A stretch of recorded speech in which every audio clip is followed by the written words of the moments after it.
everybody, welcome back to my channel. My name is Michelle. I'm so glad that you're here today because we are going to be talking all about blush and helping you and me, also I need help too, curating a blush wardrobe that really meets our needs. And kind of second reason for doing this, I've seen so many people doing declutters. I kind of have to go one kind of makeup at a time. I am in love with the Phytosurgence blushes. So because it's a cream formula and everything, it was time to replace those. So I just replenished and have fresh ones, and I went outside in the freezing cold, and I'm not kidding, it was freezing cold.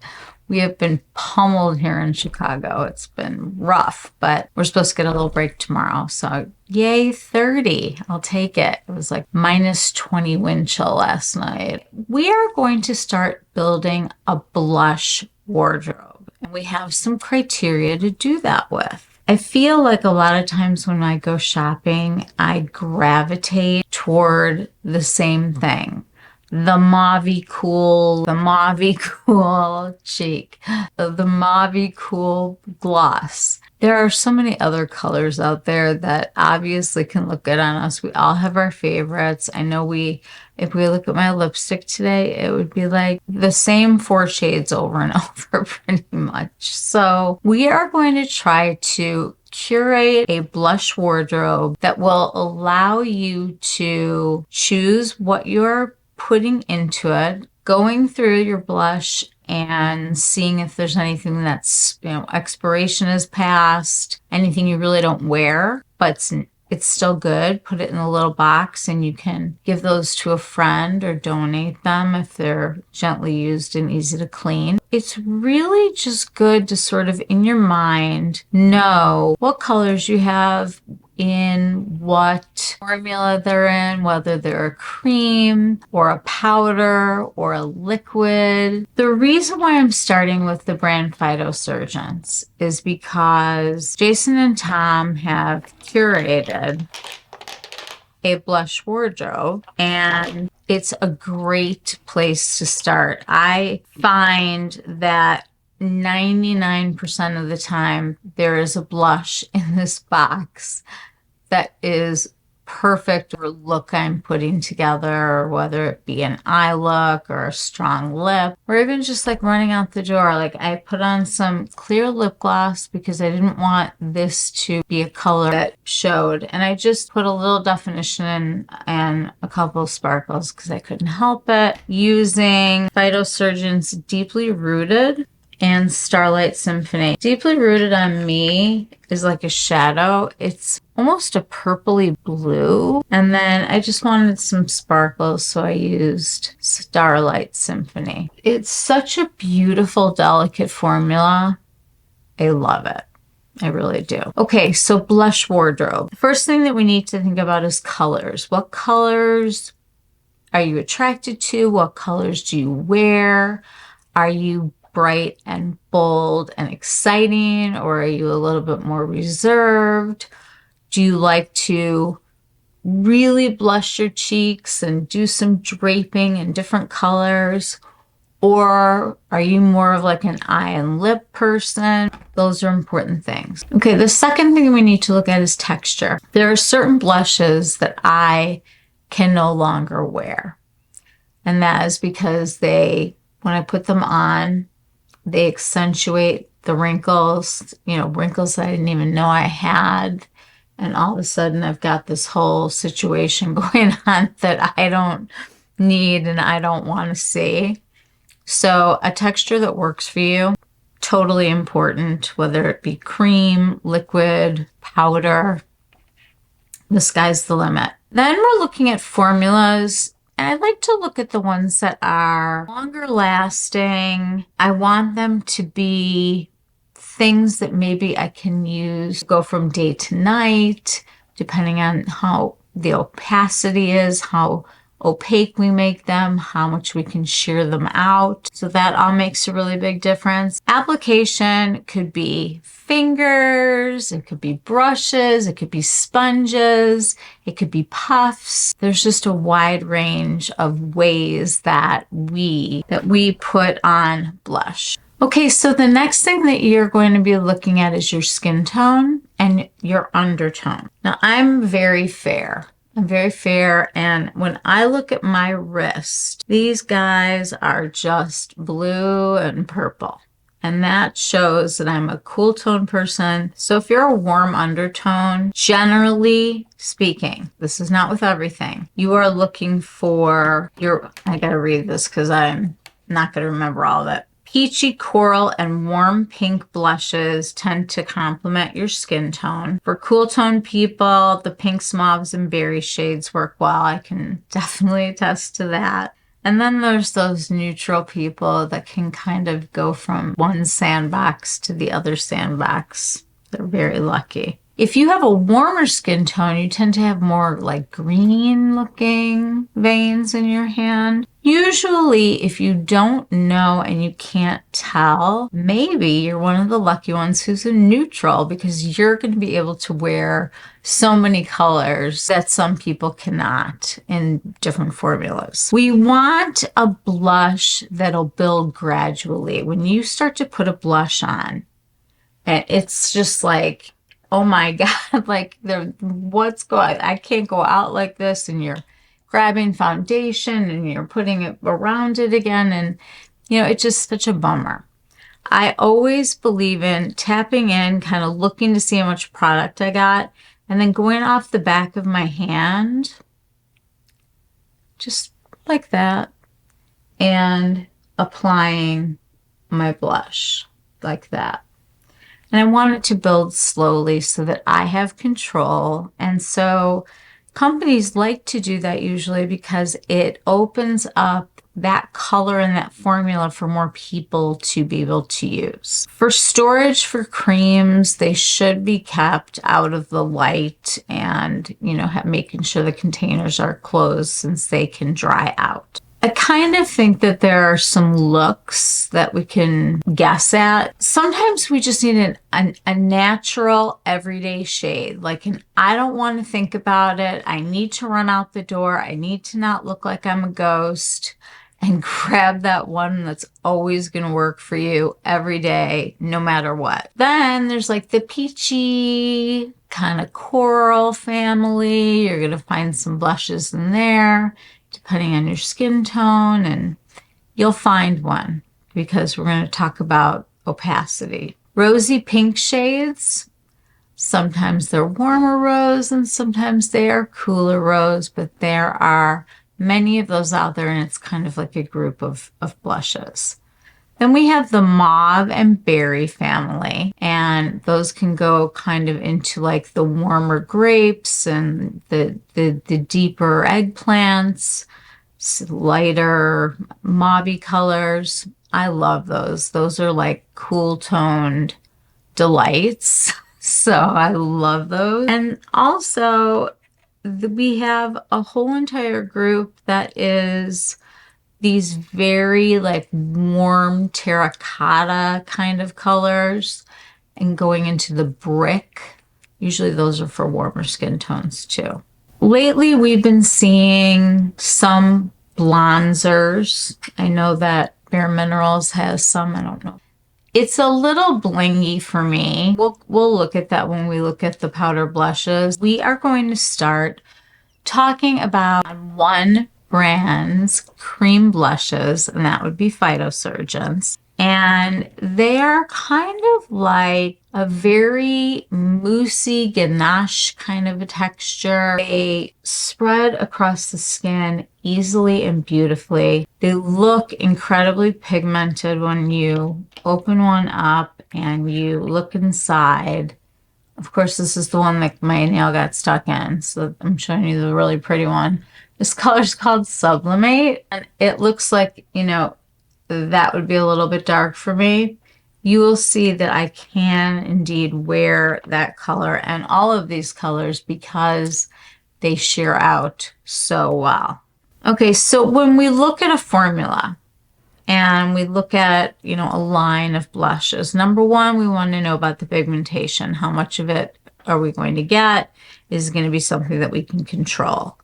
Blendability is really important. We want to make sure that these will not be patchy. They don't pick up on makeup. We want to make sure that if it's a powder or a cream, and sometimes we do a cream and we set it with a powder. We like longevity. I mean, I like it when I've walked past a mirror and it doesn't look like my face ate the blush. I think it's because we touch our faces so much that we don't realize it. But it's always the first thing off. I mean, I could have like gorgeous eye makeup, and even me who does not wear like a long wearing lipstick, I'll go and look in the mirror in a bathroom and I'll be like, okay, I'm Casper the Ghost and everything else is on. I don't get it. So some people need to reapply. We're looking at texture again. We're looking at the buildability. We're looking for shades that flatter us and don't, just because obviously we're not at the point still where if something's in, I'm going to wear it even if it doesn't look good on me. You could tell me tomorrow that everybody's going to be wearing low slung jeans, aka muffin tops. And I can tell you right now, I will have to remain the most unstylish for that, because I'm never going to go back to that again. Cream blushes have gotten much more popular in the past few years. The makeup community started young, generally speaking, and all of us are getting older now, and we aren't looking for a drama channel. I don't care what any makeup artist has to say about politics. Scandal is going on, other than the Sephora with the tweens. I do want to talk about that. So we want to be able to use fingers. We want to be able to use brushes. We want to be able to use sponges. We want to use puffs. They're going to have a different finish. They're going to have either a more matte look or a more illuminated look, and some of them look illuminated and some of them feel illuminated, like where your hair will stick to it. So that is something to think about. Your skin type is important. If you have very oily skin, you may want to prep and prime your skin well to try to reduce some of that oil.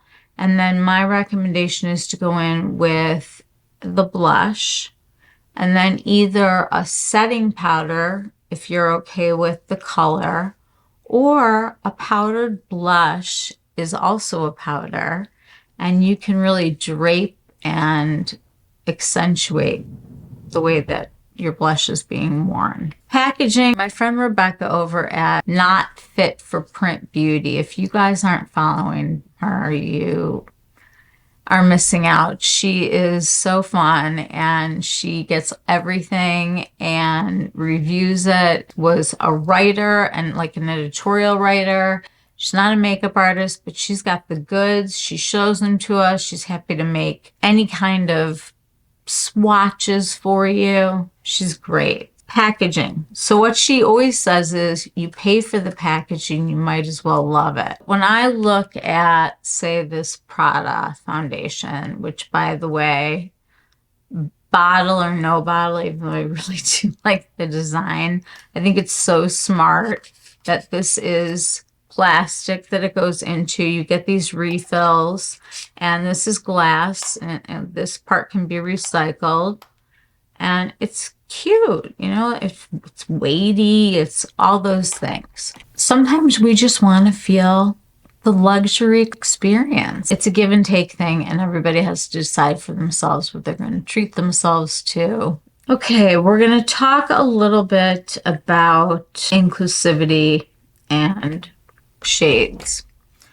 So before we get to the inclusivity piece, the blushes that I have in front of me, these ones from Phytosurgeons, they have little to no white base. And what that means in practical terms is that they tend to not look ashy on skin with more melanin. They don't look like colored ash. I mean, there's really like no other way to put it. People who are extremely fair and have less melanin in their skins, if you open up a blush and it is deep, it can scare you because you know you can become a clown really fast. So we all kind of struggle, and for everybody in the middle, it's the same. Some things are too light, some things aren't.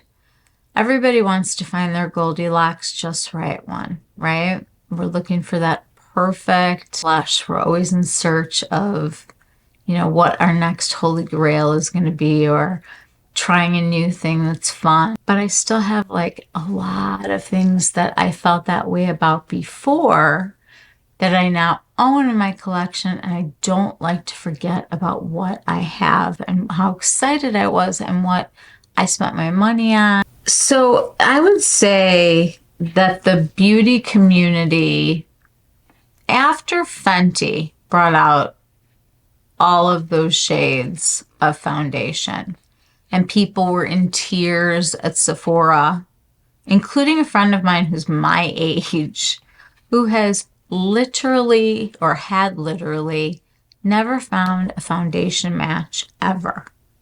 Ever. She was always having to mix colors, and, you know, she's of South Asian descent, and her skin is quite pale, but she always thinks of herself as more of a brown person, and it's a very sensitive subject, I think. But I do believe that a lot more companies are prioritizing inclusivity. I wish that what was happening with people with melanated skin would also carry over to, I think, the last group, which is us, the mature crowd. All of a sudden you get to be a certain age, and what, you don't get to be like hot and sexy anymore. You don't get to be fun. You don't get to try new things. This is when we feel our best because we don't care what other people think anymore. It's fantastic. We do want to make sure that the brands that we're supporting, I think, at least for me, now that I'm sitting in this chair talking to you, I think I would have a problem buying an item to share on here that only would take certain people, and not like a choice, like, or, oh, I don't think I want that, but like that there just wasn't an option. That to me would be definitely a hard no. Okay, so we talked about the different base tones, and we talked about deeper and lighter skins. There's a couple different ways that blush has been applied over time. Lately, you've seen a lot of people doing their blush here and even like into like up here behind the eyes and stuff. That's called blush draping, and it's very popular right now. A lot of people, and maybe me when I was younger, when these used to be like little chipmunks instead of deflated beach volleyballs, I don't know what to call them. These are not where I want the attention. And even though I have read that it's going to be all the rage this summer to be putting your blush right here, I kind of have a hard and fast rule that I don't go past the center of my eye. And if I do over here, it's very lightly. I like to lift my face, so I am one of those people that likes to go higher. When I'm doing my contour now, I'm feeling in here for my teeth, and I'm just literally blending some like right here. Trying this out. I actually went on TikTok.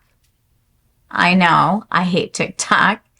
But I found this girl who was darling, and I just started watching her for a little bit. The videos are just so quick. I just feel like I can't get to know anybody, and it's just so hard. I'm such a YouTuber. I'm such a Gen Xer. I just am. So the apples of the cheek look, this very youthful look, The way that I would recommend it is just to put a teeny bit on your nose and then like wherever the sun would dabble on you here, it could even be with bronzer, and really bronze up the forehead. Now I put very little makeup on today. I used some concealer. Love the Givenchy Prism Libre. It is the skin caring concealer. It has a really nice doe foot that has a hole in it. There's so much product. It's creamy, it's hydrating. It doesn't really have a scent, even though it's Givenchy and you would kind of expect it to have one, but this one doesn't. And it's such a good concealer. It's just so easy to put on. I also did use a little bit of color corrector, and I don't think I will ever be giving up this Live Tinted stick that they have at Ulta. Great brand, 20 shades of concealer. 20. And of these, I think there's like 5. I'm the lightest one. It's kind of a, you know, like the Becca one used to be, like that kind of peachy color. It's just not as slippy because it's like crayon, so I can really kind of draw just where it's dark. But when I go in with the concealer, it's all worked out and one color. Soft contouring. Some people, including me, are really sick of these very hard lines contouring. Now, let me tell you, I will not be giving up putting contour here and here.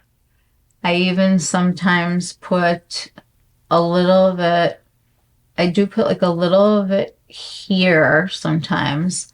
This is my new spot for contour. Sometimes I will give myself a little eye lift with it or the forehead.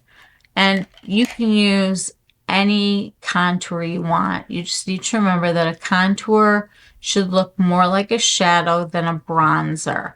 I did put a little bit of the bronzer on today. I'm using number 4 Rosy Warmth. Oh, it fell out. Oh, okay. Well, I'm going to have to order another one of these because I really love it. This is called Rosy Warmth. It's shade number 4. Phytosurgeons is a company that's run by 2 people. They're a couple, Jason and Tom. They live in Vancouver, and they have created and formulated their skincare, their color cosmetics. They do all of like their own social media. Like you really get to know them, and they're so good about getting on and talking to us about the behind the scenes and trying things on and showing how things are going to look. They really do such a good job. Feel as though you're hanging out with some friends who are also really fantastic with makeup. They bottle everything, they formulate everything, they ship everything, they do the social media, they do all the research, they source their ingredients. They are a 2-man show. And I did not put on like any face makeup over here. This is just plain because I'm gonna have to keep wiping it off since I'm doing cheek swatches of all of these colors. So I am always going to want a little bit of a chisel, but I am so past like the Kardashian robot thing. So everybody has a different face. Some of us have, you know, dimples, and some of us have, you know, high up cheeks. Some people have a shorter forehead. Some people have a longer face or a more round face. And it's important to experiment on yourself when you don't have anywhere to go. Like, don't start doing this before you go to like a party where you're going to see a whole bunch of people that want to have your makeup looking really pretty for. But just experiment. Try the different methods. Try the draping. Try the cheeks. Try just dotting a tiny bit over here. See if you like it with highlighter or without highlighter. Do you put the highlighter on first or second? There's so many things that we can do. I don't want to overgeneralize the mature dry skin. There's plenty of people with mature oily skin. I'm just going to think about talking about different skin types. And obviously, I'm older. I don't want a blush that's going to show every line in my face. I don't think it's necessary for people with oily skin to never wear a cream blush. And likewise, I don't think it's ever necessary for a person with dry skin to always wear a cream blush or a liquid blush. I put my two favorite brushes out for this. This is by Sonia G. And this is called the Sheer Buffer. I have dog hair. There's golden retriever hair everywhere in this house. Okay. This brush is both synthetic and natural hair. And it picks up product really gently because of the way that it's shaped. And then I have my Angie Hot and Flashy, this beautiful angle and the softness level. The Angie Hot and Flashy BK brushes are perfect. Her concealer brush has literally changed my life. Like, I never knew something could be so effective and so soft. It blows you away. So what I'm going to do, since I'm doing two different cheeks, is I'm going to use these, both one side on one and one side on the other. And then I'm going to clean them with the Sephora Daily Brush Cleaner. It's not a deep clean, but it's going to take the color off. Okay, we are looking for translucency. When a blush shears out and some of your skin or your foundation that's the same color as your skin shows through, it takes on some of the color of your skin. It gives the effect of the blush being a good color match for you because you yourself are part of it. I like buildable coverage. I like a nice, slow, buildable coverage. I like to go in, tap off on my hand, go in, and I like to use fingers a lot with creams. It is so awesome to be able to get in there and really accent different things. Some people want their cheekbones higher, so they go up here. Some people want to do, you know, right up here near the eye, which I love. Some people want to drape up.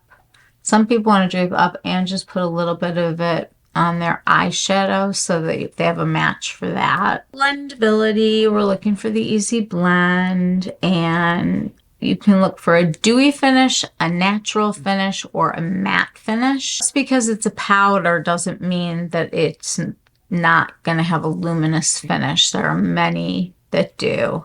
And there are many cream products that are cream to powder. So that's not like a hard and fast rule. I really like two kinds of blush. I like the kind where it's just looking like I'm actually blushing, like that kind of thing, like where I'm just the healthy glow. And other days, I just feel like I'm putting on some blush. I'm sick of being this pale.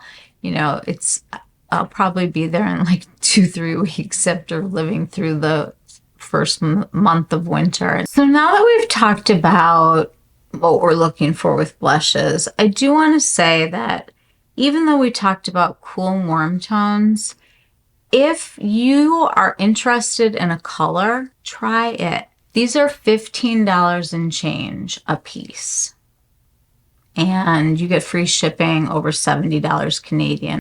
They're in a glass jar with a nice screw-on cap that keeps this nice and, you know, malleable and damp. You know, I'm not going to use the M word because it gives everyone the skeeves.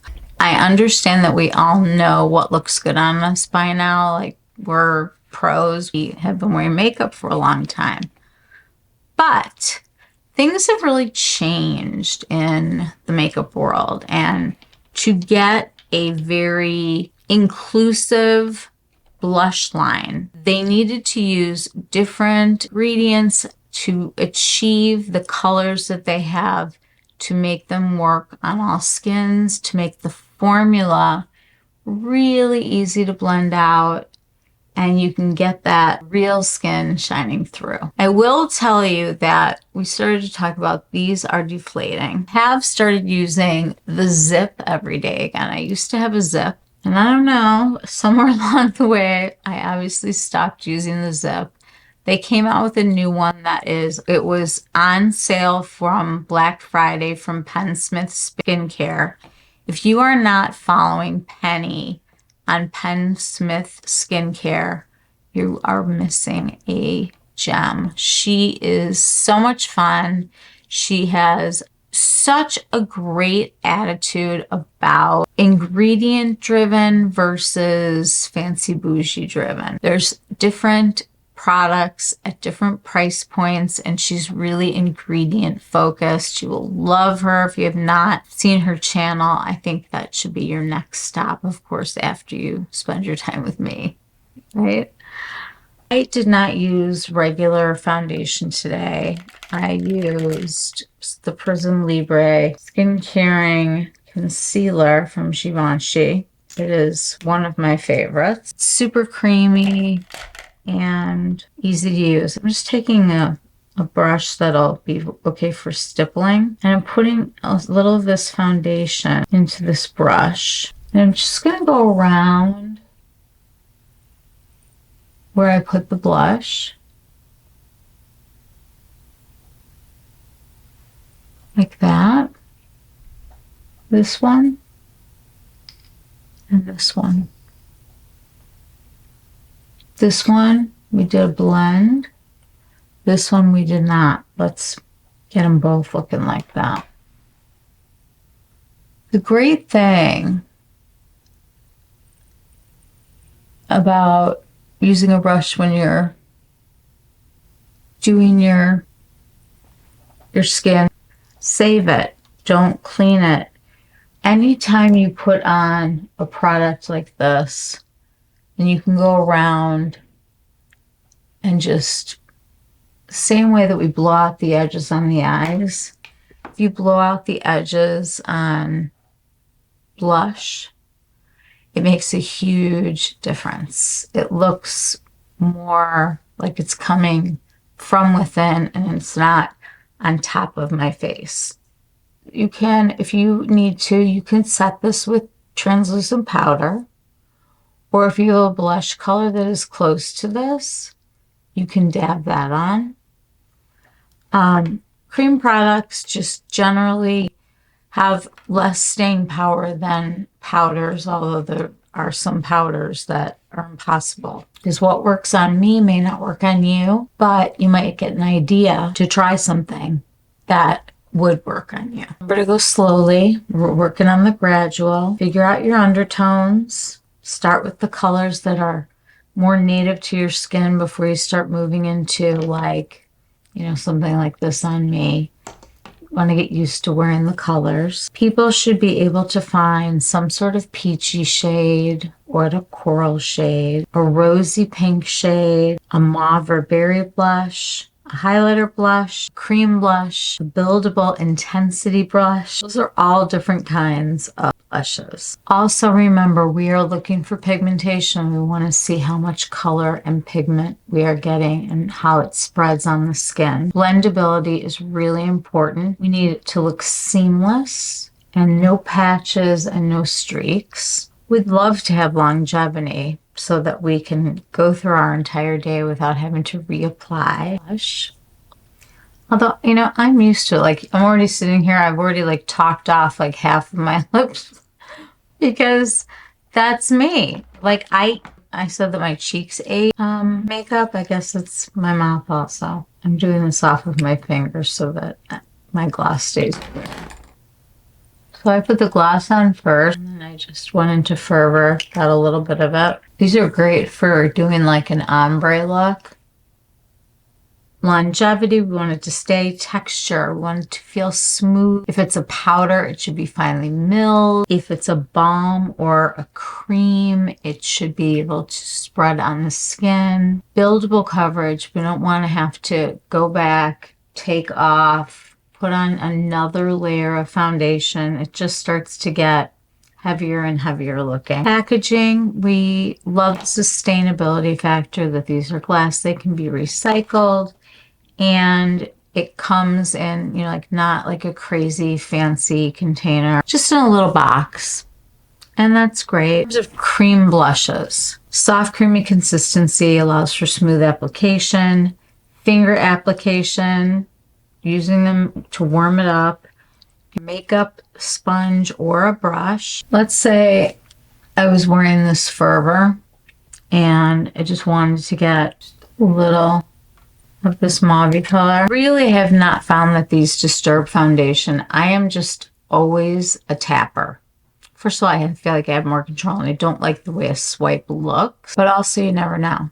It's a lot safer if you don't want to redo your whole face to test it out.